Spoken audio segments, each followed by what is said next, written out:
یہ جو fake sites تھیں ہندوستان کی، یہ اس اپوزیشن کو بھی یہ جو اے پی ڈی ایم ہے اس کو بھی آگے وہ پروموٹ کر رہے تھے، اور کئی ایسے صحافی ہیں جو ان کو بھی پروموٹ کرتے ہیں اور وہ ہندوستان کی اس ڈس انفارمیشن کے حصہ تھے۔ تو کہنے کا مقصد یہ ہے کہ پہلی دفعہ ہوا ہے کہ پاکستان کی اپوزیشن اس طرح پاکستان کی فوج کو ٹارگٹ کر رہی ہے، آرمی چیف کو، آئی ایس آئی چیف کو۔ اس کی کوئی پہلی مثال نہیں ہے۔ اور ٹارگٹ کیا کر رہے ہیں، کیا رہے ہیں کہ جناب الیکشن جو تھا وہ انہوں نے، کیونکہ فوج نے دھاندلی کروائی، اس لیے سلیکٹڈ گورنمنٹ ہے۔ تو اس کے لیے کوئی ان سے پوچھے کہ اگر الیکشن میں دھاندلی ہوئی تھی تو کیا آپ گئے تھے الیکشن کمیشن کے پاس؟ کیا آپ سپریم کورٹ گئے؟ کیا آپ پارلیمنٹ میں آئے؟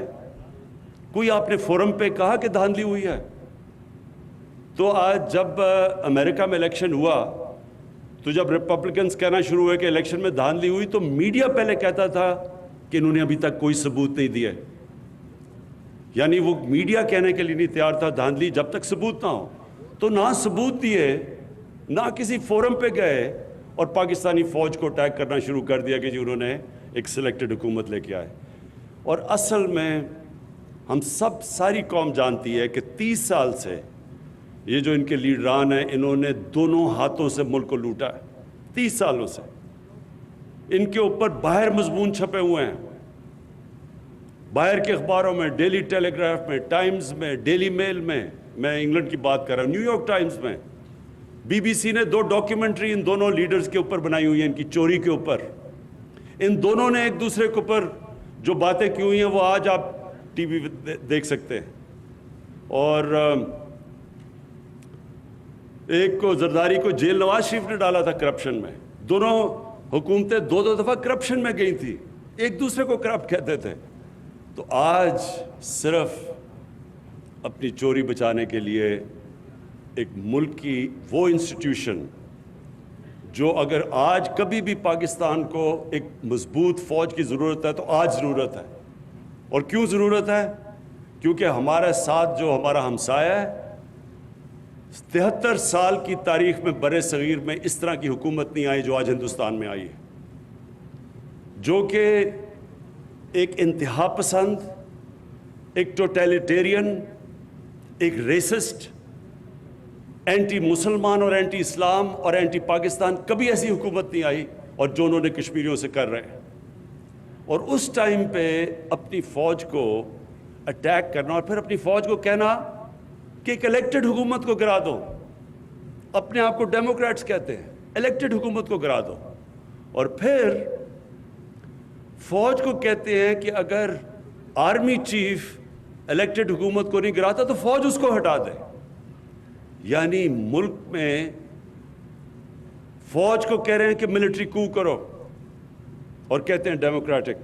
تو میں اس لیے آج اس پلیٹ فارم سے، کیونکہ یہ وہ خاص طور پہ یہ سارا وہ علاقہ ہے جس میں لوگوں نے فوج میں جا کے بڑی اپنے ملک کے لیے قربانیاں دی ہیں، اور آج بھی ہماری فوج قربانیاں دے رہی ہے۔ آج جو ہندوستان سے دہشت گردی کی جا رہی ہے بلوچستان میں، پاکستان کے جو مرج ڈسٹرکٹس میں، یہ ہمیں پتہ کدھر سے ہو رہا ہے۔ ہمیں تو پہلے سے ہی اندازہ تھا کہ یہ ہر قسم کا پاکستان میں انتشار پھیلانے کی کوشش کر رہے ہیں، اور آج بھی ہمارے فوجی جوان قربانیاں دے رہے ہیں۔ اور اس میں یہ جو اپوزیشن جو حرکتیں کر رہی ہے، میں نے کبھی اپنی پاکستان میں اس طرح اپنے ملک کو انڈرمائن کرنے کے لیے کبھی کسی حکومت کو نہیں دیکھا۔ اور صرف ایک ان کا مطالبہ ہے کہ ان کو ہم کسی طرح این آر او دے دیں، یعنی جو چوری انہوں نے 30 سال سے کر رہے ہیں اور پیسہ باہر لے کے جا رہے ہیں، کسی طرح اتنا بلیک میل کریں، مجھے تو ان کو پتہ ہے کر نہیں سکتے، تو اس لیے اداروں کو اتنا بلیک میل کریں کہ کسی نہ کسی طرح پریشر میرے پہ ڈالیں کہ ان کی چوری کے لیے ہم ان کی چوری معاف کر دیں۔ اور آج میں اپنی اگلی بات جو شروع کرتا ہوں، جس کے لیے میں یہاں آیا ہوں، اس سے پہلے میں ایک بات کہنا چاہتا ہوں اپنی قوم کو۔